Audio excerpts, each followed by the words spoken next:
Welcome here. Today I will share with you an illustration that begins like this. There was a water-bearer who served a wealthy master living atop a distant hill. Every morning before dawn, this faithful servant would walk down the steep path to the well at the bottom of the valley. He carried a long wooden pole across his shoulders, and from each end hung a large water jar. One of these jars was magnificent. Its surface gleamed like polished clay under the sun. Every curve was perfect. Every line was smooth. Not a single crack marred its beauty. This jar took great pride in its perfection. Day after day, it delivered every single drop of water from the well to the master's house. Not one drop was ever lost, but the other jar was different. Along its side ran a deep crack, a flaw that split through the clay like a scar. This crack was not small. It was significant enough that water constantly seeped through during the long journey up the hill. By the time the water-bearer reached the master's house, this jar had lost half of its contents. The pathway behind told the story. One side of the path remained dry and dusty. The other side glistened with moisture where the cracked jar had wept its burden along the way. For 2 long years, this same journey repeated itself. Dawn after dawn, step after step. The perfect jar swelled with satisfaction at each arrival, knowing it had fulfilled its purpose completely. But the cracked jar lived in perpetual shame. Every morning it was filled with hope at the well. Every evening it arrived half empty, marked by failure.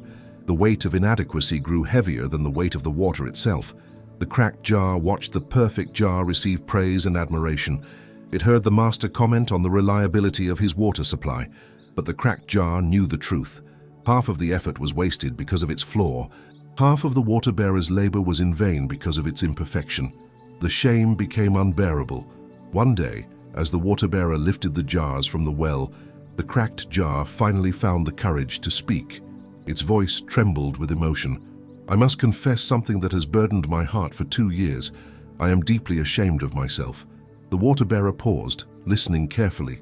The jar continued. "I have a terrible flaw. This crack in my side causes me to leak water throughout the entire journey. You work so hard, walking up and down this steep hill twice every day. But because of my imperfection, you only get half the value of your effort on my side. I waste your time. I waste your strength. I fail you every single day. I am so sorry." The water-bearer's weathered face broke into a gentle smile. He set down the pole and knelt beside the cracked jar. His eyes held no anger, no disappointment. Instead, they sparkled with something unexpected: kindness, wisdom, even joy. "Did you notice anything different about the path we walk?" he asked softly. The cracked jar fell silent, confused by the question. "Tomorrow morning," the water-bearer continued, "I want you to pay close attention as we climb the hill. Notice everything you see along the way." The next day arrived with the usual routine. The water-bearer filled both jars at the well and began the long ascent. But this time, the cracked jar looked carefully at the path instead of focusing only on its failure. And what it saw took its breath away. On one side of the path, the side where the perfect jar hung, the ground was barren. Dry dust covered everything. Not a single blade of grass grew there. The earth was cracked and lifeless, baked hard by the relentless sun. But on the other side, the side where the cracked jar had been leaking for 2 years, something miraculous had happened. Wildflowers bloomed in brilliant colors. Purple lavender swayed in the breeze. Yellow daisies turned their faces toward the sun.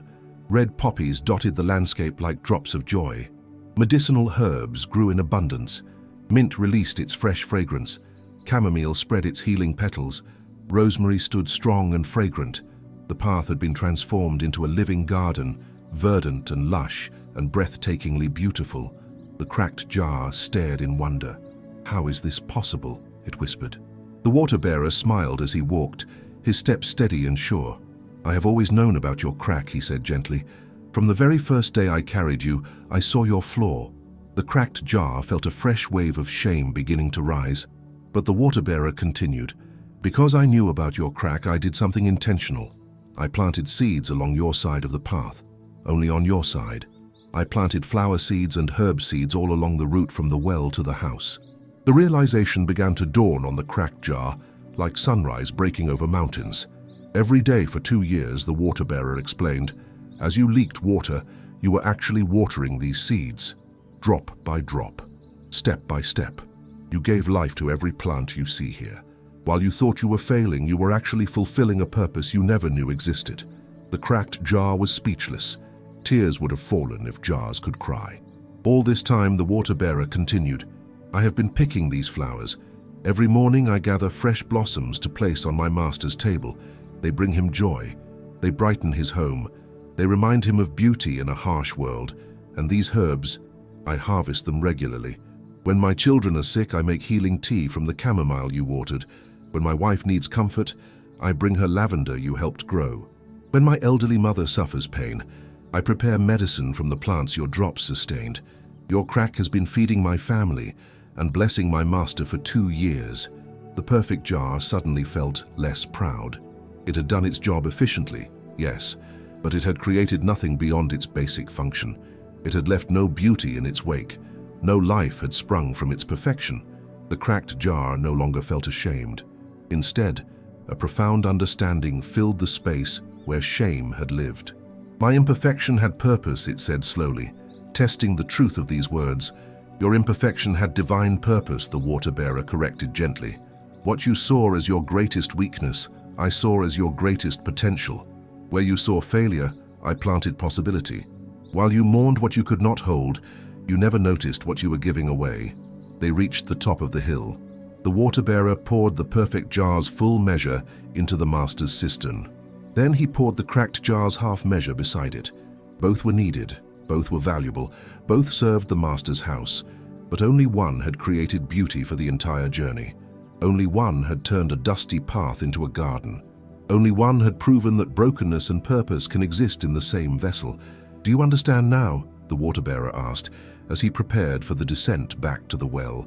The cracked jar responded with newfound wisdom. "I understand that you never saw me as broken. You saw me as chosen for a different purpose. I understand that my weakness became strength when placed in your hands. I understand that not all value can be measured by what we hold, but also by what we give away." The water-bearer nodded with satisfaction. "Remember this always. In the economy of heaven, nothing is wasted. Every flaw has potential. Every weakness can become a channel of blessing." The journey continued day after day, but now the cracked jar no longer traveled in shame. It traveled in purpose. It watched the garden grow more beautiful with each passing season. It knew that its drops were not lost. They were invested. They were planted. They were multiplied into something far greater than water in a cistern. Do you see the depth of this truth? How many of you carry shame for your imperfections? How many of you believe your flaws disqualify you from purpose? How many of you think your cracks make you worthless in the Master's service? Listen carefully. God does not make mistakes. The very thing you despise about yourself may be exactly what God intends to use most powerfully. Your weakness is not your disqualification. It is your invitation to witness His strength made perfect in your fragility. The perfect jar serves one function well, but the cracked jar serves 2 purposes. It carries water to the destination, and it plants gardens along the journey. Which vessel do you think brings more glory to the Master? Which one reveals more of His creativity and redemptive power? Perhaps you have struggled with anxiety, and through that struggle you have learned to comfort others with the comfort you yourself received. Perhaps you have known deep pain, and through that pain you have become tender toward the suffering of others. Perhaps you have failed publicly, and through that failure you have learned humility that now makes you approachable and real. Perhaps you have battled addiction, and through that battle you have gained compassion for those still fighting. Your crack is not your curse, it is your calling. Every time you think you are losing something through your imperfection, you may actually be watering gardens you cannot yet see. Every time you feel inadequate compared to others who seem whole and perfect, remember that efficiency is not the only measure of value. Beauty matters. Impact matters. The lives you touch along the journey matter as much as the destination you reach. God is not looking for perfect vessels. He is looking for available vessels. He is not seeking those without cracks.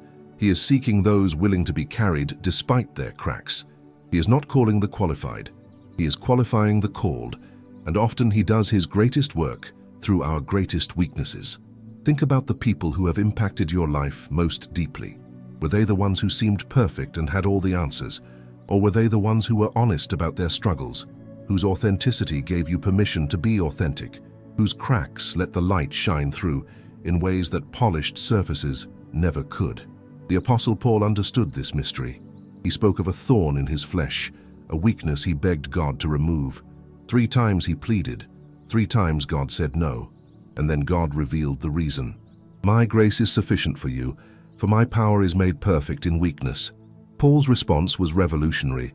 "Therefore I will boast all the more gladly about my weaknesses, so that Christ's power may rest on me." He discovered what the cracked jar learned. That weakness becomes the canvas on which God paints his glory. That insufficiency becomes the stage on which his sufficiency performs. That our inability highlights his ability. So I ask you today, what crack are you ashamed of? What flaw do you hide? What weakness makes you feel less valuable than others? What if that very thing is your most significant qualification for the unique purpose God has for you? What if your journey up the hill is meant to water gardens, not just fill cisterns? What if the measure of your life is not what you hold at the end, but what you gave away along the way? Stop comparing yourself to the perfect jar. That is not your calling. Your calling is to be faithful in your journey, cracks and all. Your calling is to trust the water-bearer, who knows exactly what he is doing with your imperfection. Your calling is to leak grace, leak hope, leak love, leak mercy along every path you walk. The world does not need more perfect jars sitting proudly on shelves. The world needs more cracked jars willing to be carried, willing to leak, willing to water the dry and dusty places with whatever flows through their flaws. God can use your pain to heal others. God can use your failure to encourage those who feel like failures. God can use your weakness to demonstrate his strength. God can use your story, cracks and all, to create beauty in places where beauty should not be able to grow. This is the mystery of the gospel, that God chooses the foolish things to shame the wise, that he uses the weak things to shame the strong, that he takes what the world calls broken and creates masterpieces of redemption. You are not disqualified by your imperfection. You are positioned by it. You are not hindered by your weakness. You are prepared by it. You are not defined by your crack. You are refined by it. So carry your crack with humility, but not with shame. Walk your path with awareness, noticing the gardens growing behind you. Serve your master faithfully, trusting that he wastes nothing, redeems everything, and creates purpose even from what seems like failure. And remember always these words: "When I am weak, then I am strong. For his power is made perfect in weakness. His grace is sufficient, his love is unconditional, his purpose is unstoppable, even through cracked jars like you and me."